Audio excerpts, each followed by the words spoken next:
Good morning.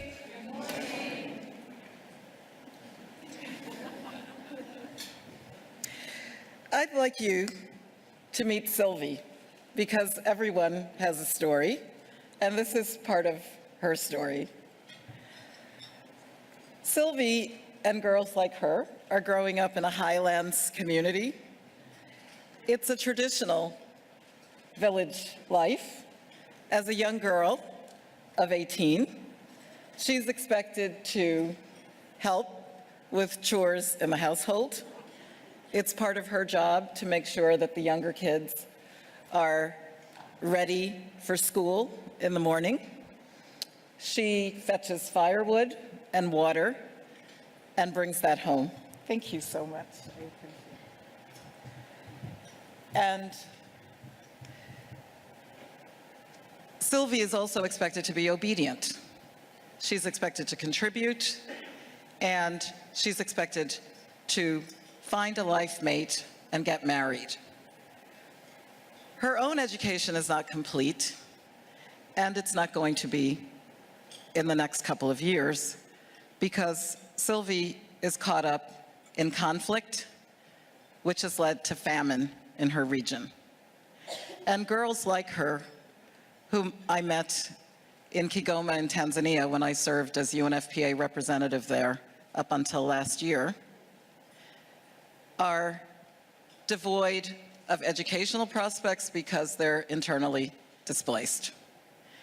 We're in a world today where there are unprecedented numbers of people on the move, running for their lives, running because of natural disaster, or caught up in political conflict. Over 65 million people, of whom half are under the age of 18. Conflict and famine, hunger and disaster, all of these are unwelcome companions that disrupt the social fabric of girls' lives, separate families, perpetuate insecurity, and decimate education and health systems that might have been fragile enough already. And because of entrenched gender disparity and inequality, a bad situation gets worse for girls like Sylvie. Sylvie and her family, like so many others, have to survive, and that puts girls at particular risk, especially for violence on the road when you're on the path to get said water or firewood, to abuse and to exploitation, including sexual exploitation. Does Sylvie have rights, like you and me and every other human being? Does Sylvie have choices? Next, I'd like to introduce Hawa. Hawa is a girl from Chibok. At the age of 13, she became a soldier's quote-unquote wife, caught up with Boko Haram in the northeastern part of Nigeria. And the trauma in captivity that girls like Hawa have undergone simply because they want to be educated. As many of you will know, this first set of Boko Haram kidnappees were at school sitting their final exams when the school was raided, and everyone, the older girls, the younger girls, everybody was dragged off. We are celebrating this month because of the recent release of 82 of those original cohort. And as UNFPA, we've been engaged with the Ministry of Women in Nigeria over time, assigned to the rehabilitation of the new 82 and the earlier ones who have been slowly released.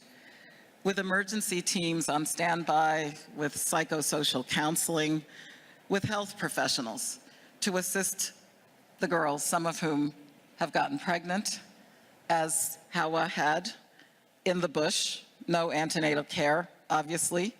Hawa was fortunate enough to escape, and now, thanks to the help that she's getting, in great part through the generosity of donors like the Government of Canada, which has provided treatment, dignity kits, which consist of a simple bucket with menstrual materials, motherhood materials, and other simple commodities that people need. This type of help that's provided makes all the difference. For girls in fragile contexts, their dignity is of utmost importance. Making sure that we help to guarantee their hopeful attitude towards the future is one of the best things that we can do. As Hawa says, I am thankful that I was able to escape, but I'm still worried about my mates. She is brave, she's resourceful, and she's a survivor. The type of programs that make a difference for girls who are caught up in conflict and disaster situations must put the rights and the feelings of the girls at the center. The programs must take into account the trauma that they have faced and provide for their mental health counseling alongside the reproductive health information and services delivered in a way that is confidential and safe and non-judgmental. And one of the challenges we have had is to work with the community as well as with the girl as part of the rehabilitation to ensure their safe return and acceptance upon return. Here, I'd like to comment that faith-based organizations have been among the first responders along the theme of leave no one behind, which is what the Sustainable Development Goals exhort us to do, especially goal number 10, which speaks to inequality. So the life-saving services that safeguard adolescent girls' well-being and address gender-based violence are just as essential as food and water and shelter. And I believe that ensuring access to these sexual and reproductive health services, information, and wholeness is part of the pathway to recovery. I also believe that young boys are just as eager to have peace as a platform in which to survive. And the Security Council Resolution 2250 speaks to that, saying that girls like Hawa should have a part in peace creation in their communities. And it shifts our mindset from problem youth to problem-solving youth. Next, I'd like to introduce my final friend, who is Ranim. And Ranim, like many girls in Syria, is internally displaced. Her family fled Aleppo, and our studies there are showing that nearly 1 out of 4 Syrian refugee girls who cross the border are already married by age 17. This is despite the fact that adolescent girls, again, have the same rights like everyone else, and the right to choose your life partner is among those. The right to decide if you will be pregnant and how many children to have is among those. There are similar factors at play in Iraq, where Canada's generosity protects girls from sexual and gender-based violence. When I visited Syria, I noted that I was told child marriage had been far less common, but with all the stresses on society, families moved to protect their daughters. So when someone proposes, the family is very eager to accept. And the unsaid sentence is that we would hate for her to be raped, to fall pregnant, to disgrace the family and herself, and have no prospects thereafter. Because we do know that with peace as a platform, girls will choose a different path, which normally would include education backed by their families. So I'm so happy for Ranim, who at the age of 16 is being encouraged by her parents to do what she wishes, which is to be a youth leader and to encourage other girls not to get married, as she has decided she will not. She's part of the Safe Spaces programs, which UNFPA and NGO partners established in Syria. She encourages girls to stand up for themselves. She leads education sessions explaining the human body and biology to her peers. And through these Safe Spaces programs, she can chat and giggle and laugh with her peers and invite in adults, invite in men and boys, invite in the health cadre to talk about issues that they care about. They're also part of Girls Who Code, and twice a week when they can get online in the Safe Space Center, they actually connect with other kids in their region. So I think that Raneem is a prime example of how adolescent girls step up and change their own life and the lives of their community in humanitarian and conflict settings. And they're more like her. My next slide just shows a happy group in Nepal, which is being attended to by adolescent volunteers. They're lining up to work with these young volunteers who cleared rubble from the damaged villages after the earthquake. They're helping to organize mobile clinics. They're distributing dignity kits.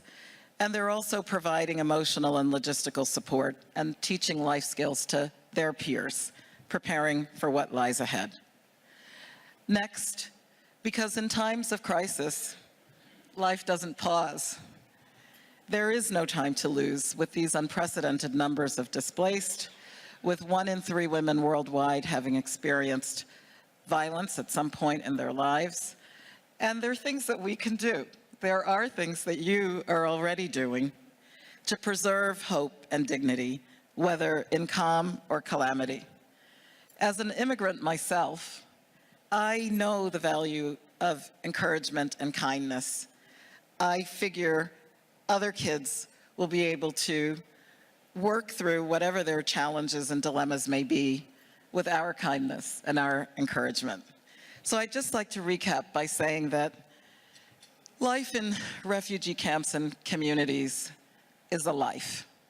It can be well organized, and the rights of the people there must be respected. And among these are the need for control over one's fertility as a girl, as a woman, the need for care in pregnancy. These things don't pause during times of conflict. The whole network of United Nations with this Declaration 2250 invites young people to be active participants rather than passive victims. So I think we don't stop. We do whatever we're doing until we reach the last mile so that Raneem and her friends can continue to envision a life that's going to be different for them. Adolescent girls are resilient and resourceful, and with the right programs and support, which are tailored to their age groups and to their gender-specific needs, they'll capitalize on opportunities for the benefit of everyone everywhere. And we must do our part to support their leadership. We want to reduce their risk, we want to foster resilience, but we also want to listen to their ideas and follow their lead. We need to find different approaches, and they are creative enough to do that. And as we're trying to reach the farthest mile, those who are uprooted, those who are affected by crisis, the solidarity and support of all of us makes a world of difference. So let us equip girls to survive, and beyond that to thrive, and beyond that to create safety and dignity in their lives. These are the girls of the Sustainable Development generation. By 2030, they should be fully equipped to take their place, whether in calm or calamity. And are we ready to support that leadership? Please say yes. Thank you.